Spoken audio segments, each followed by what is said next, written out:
started off well for him tonight. Yeah, we'll see what's going to happen here. xSix, one of those really, really strong teams. vVv been playing very, very well in Wednesday night StarCraft with Hasu and Sohyung doing some all kills or doing a lot of the heavy lifting as you mentioned. But let's go ahead and talk about game one here in this King of the Hill matchup. It is going to be vVv's Rough versus xSix's McKinnon here on Shakura's Plateau. It is light blue versus blue. A bit of color blindness is probably going to cause us some problems here. Hopefully we can keep track of everything for you. They should really be more considerate to casters when they choose their colors, don't you think? At least they're different races. It's easy to tell the bugs apart from the humans, but we have spawned here. We do have xSix's Zerg player, McKinnon, spawning as the teal Zerg in the northeast corner, and his opponent will be vVv's Rough, the starter for vVv Gaming tonight, spawning as the blue Terran in the southwest corner. So full cross spawns here on MLG Shakura's Plateau. All right, we'll see what's going to go down in this best of 7 series. You can see Terran down over here, as you mentioned. And pretty much the metagame has really been really focusing towards very heavy economic play. But as I say this, Rough moving out with a low ground supply depot, something I don't think I've seen Rough do very often in a Zerg versus Terran. Do you know what Rough may possibly be trying to go for? Yeah, speaking of the metagame, typically this is a really good 2-Rax map. You're able to get your Marines sending them in the right direction right away. I know a lot of players, especially Thorzane, has a lot of success with 2-Rax on this map. We'll see whether that goes down. It's not going to be an 11-11, but Rough might be preparing for a little bit of early pressure with his barracks. Looks like he's not sending any more SCVs down there to create another barracks, so might not be a 2-Rax, but like you said at the start, it could be just an economic play where he wants to get that wall established early, get that low ground command center started a little bit earlier, and just have a nice solid wall with the barracks there. Yeah, it's going to be really interesting here. Rough will not be able to say add on those tech labs all too easily, so we may not see that mass Reaper play. Meanwhile, looking at McKinnon does set up a fast hatchery over here at the 3 o'clock position.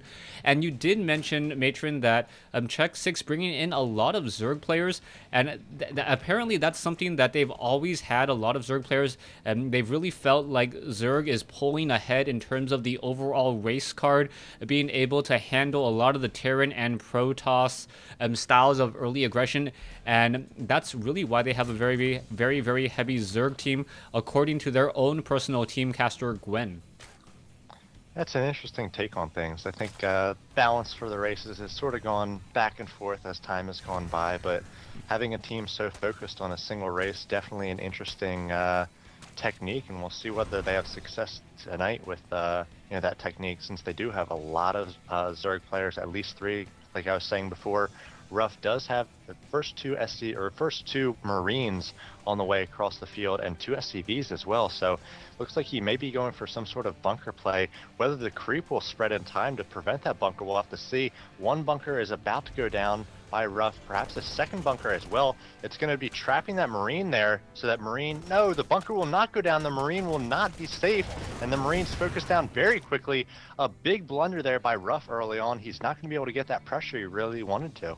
Yeah, you really saw what the bunker was trying to do. It was trying to trap a Marine on the north, get 2 bunkers down, and then the Marine pretty much has apparently a lot of room, but apparently Rough just realizing a Marine cannot fit in there, and there's the LOL response coming in from McKinnon, as we are going into possibly quad gas build now from Rough. Yeah, that's interesting play. That's actually a little bit of a tactic we've been seeing at the high level. New maps, there's been an opportunity to sort of trap a Marine in there and just get a lot of free damage, as we see these 2 Marines doing their best to micro against these 4 Zerglings. Another Marine does pop out, so the Zerglings will be cleaned up eventually, but not before taking a few Marines with them to the afterlife. They will get decent scouting information, seeing the 3rd and 4th gas going down right away. So McKinnon's going to be able to really prepare for that heavy gas style that the Terran's now coming out with. Yeah, you can see McKengen quickly doing a round of power droning there, getting up 9 drones at a time. You can also see now, it looks like, yes, there are going to be 3 SCVs on each of these geysers.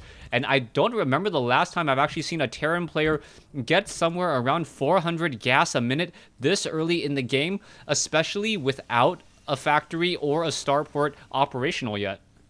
And look how few SCVs he has, just 23 at the moment, and 12 of them on gas. So basically half of his economy is gas, only half minerals. He does have a mule contributing or two to the mineral production there, but he's just so heavy gas. It'll be really interesting to see what he does. We saw in previous weeks he was actually coming out with that very heavy Raven build. So if he does that again, it could be interesting to see. Yeah, interesting is probably the right word for this. We're once again going to see a roach ward now being placed down. I know that a lot of the xSix players like to establish macro hatches. I thought that's what that was going to be. Nope, a macro hatch already being established, and a little bit of a Sim City macro hatch. Hellions will not be able to make their way inside the base there, and McKengen doing a really good job making a very narrow choke point. And also now starting a creep tumor on the low ground to make its way up onto the high ground, as we are now going to be what looks to be mass Reaper play.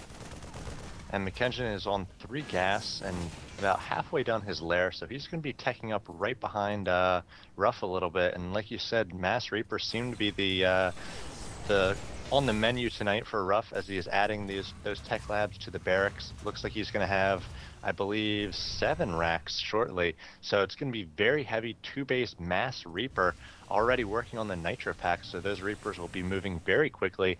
And already McKengen does have a roach warren down. So 6 roaches on the way. Zergling speed just now finishing. I have some doubts about how much damage these Reapers are really going to be able to do. Yeah, the Reapers really are going to have to come by surprise. We'll see how much damage it's able to deal. I still don't see a starport yet, so no transition into, say, Terran bio with Metavacs. With so many tech labs, you would naturally hope that we would see some Marauders, especially if we are going to see a lot of roaches to counterattack this. Now Queens making their way over to take down this factory. The factory cannot be afforded to be destroyed, especially without a starport, as McKengen now taking a 46-90 supply advantage here on Shakura's Plateau.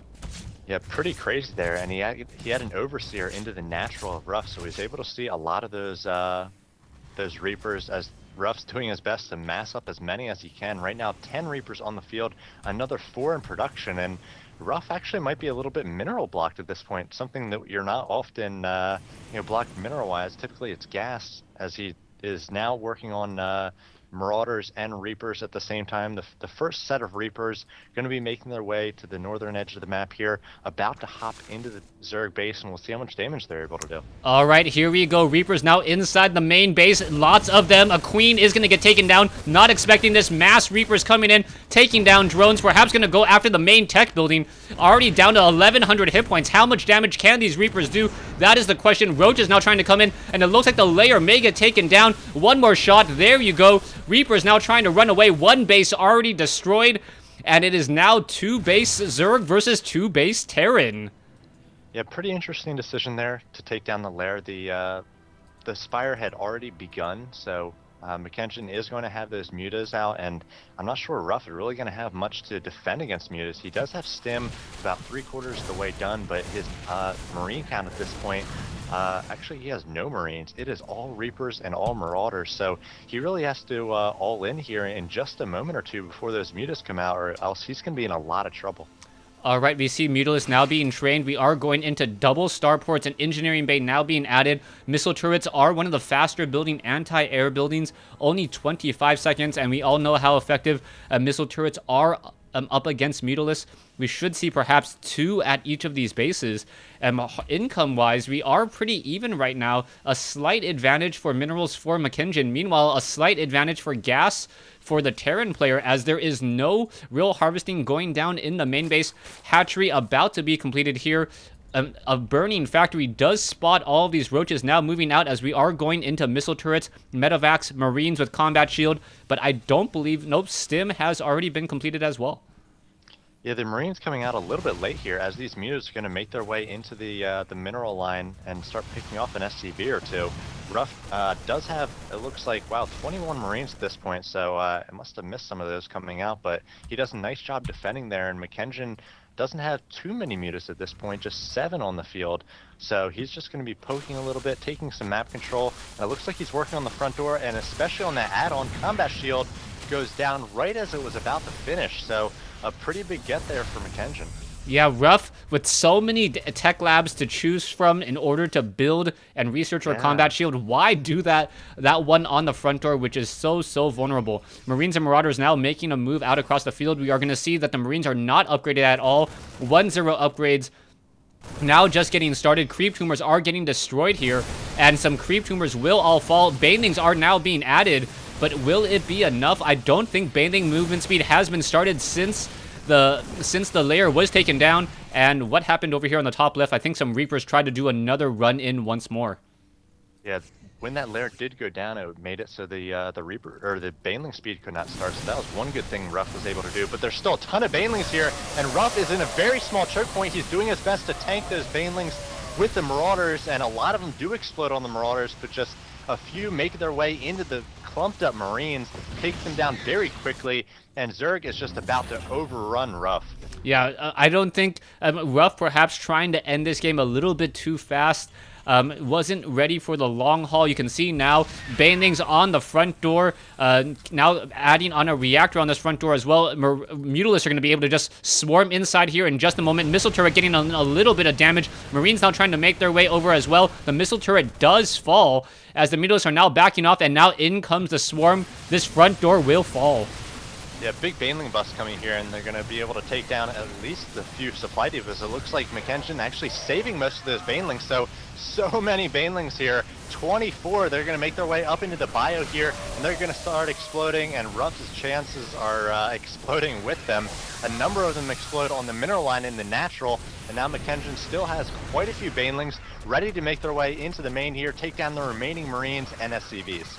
All right, Marines now trying to back away. Banelings going after so many SCVs. I think the GG should be coming in soon. Apparently, Ruff's slowing down the game somehow.